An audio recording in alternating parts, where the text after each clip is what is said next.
مزید ایسی تاریخی معلومات سننے کے لیے میرے چینل کو سبسکرائب کریں۔ بہت شکریہ۔ بسم اللہ الرحمن الرحیم۔ ہندوستان پر 1206 سے 1290 تک خاندان غلامان نے 84 سال تک حکومت کی۔ اس خاندان کا پہلا بادشاہ قطب الدین ایبک تھا۔ لوگ اسے لک بخش، لک داتا کہتے تھے۔ التمش اس خاندان کا تیسرا بادشاہ تھا جو اپنے خاندان کی تمام فرمانرواؤں میں بڑھ کر مشہور ہوا۔ اس نے 25 برس تک حکومت کی۔ رضیہ بیگم التمش کی بیٹی تھی جو تاریخ میں رضیہ سلطانہ کے نام سے معروف ہوئی۔ وہ ہندوستان پر حکومت کرنے والی پہلی خاتون حکمران اور شمس الدین التمش کی جانشین تھی۔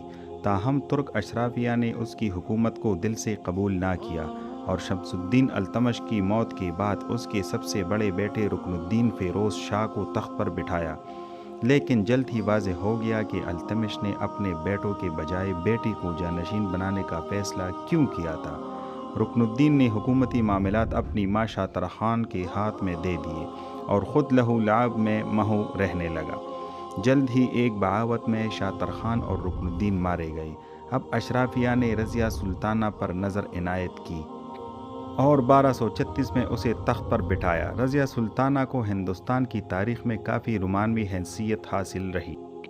ایک اشوری غلام یاقوت کے ساتھ اس کا معاشقہ بھی اسی باعث دلچسپ رہا۔ رضیہ نہایت زیرک حکمران ثابت ہوئی۔ فوج اور دلی کے عوام اپنی ملکہ کے ساتھ تھے۔ طاقتور گورنرز کی شورش کے باعث اسے ہر ممکن حمایت حاصل کرنے کی ضرورت تھی۔ اس نے سیاسی دو پیچ استعمال کر کے جلد ہی باغیوں کو آپس میں لڑا دیا۔ البتہ غلام یاقوت کے ساتھ معاشقے نے اسے کمزور بنایا۔ سب سے پہلے لاہور کے گورنر نے اس بات پر اعتراض اٹھایا، لیکن رضیہ سلطانہ نے اسے بآسانی خاموش کروا دیا۔ پھر بٹھنڈا کے گورنر ملک اختیار الدین التونیا نے رضیہ سلطانہ کی حمایت ماننے سے انکار کر دیا۔ پھر یاقوت کو قتل کر دیا اور التونیا کے رضیہ سلطانہ کو قید میں ڈال دیا۔ رضیہ سلطانہ نے جان بچانے کی خاطر التونیا سے شادی کا فیصلہ کیا۔ اس دوران رضیہ سلطانہ کے بھائی بہرام کو دلی میں سلطان نامزد کر دیا گیا۔ رضیہ سلطانہ نے اپنے شوہر کے ہمراہ دلی پر یلغار کی مگر یہ بے سود ثابت ہوئی۔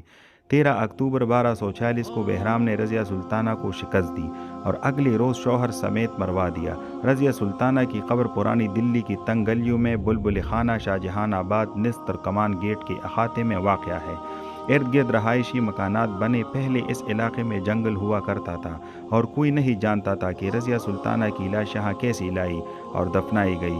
پہلو میں اس کی بہن شازیہ کی قبر بھی ہے۔ کچھ لوگوں کا دعویٰ ہے کہ رضیہ سلطانہ کی قبر ریاست ہریانہ کے شہر کھیتل میں ہے۔ مزید خوبصورت کہانیاں سننے کے لیے چینل کو سبسکرائب کریں اور بیل کا بٹن دبائیں۔ بہت بہت شکریہ۔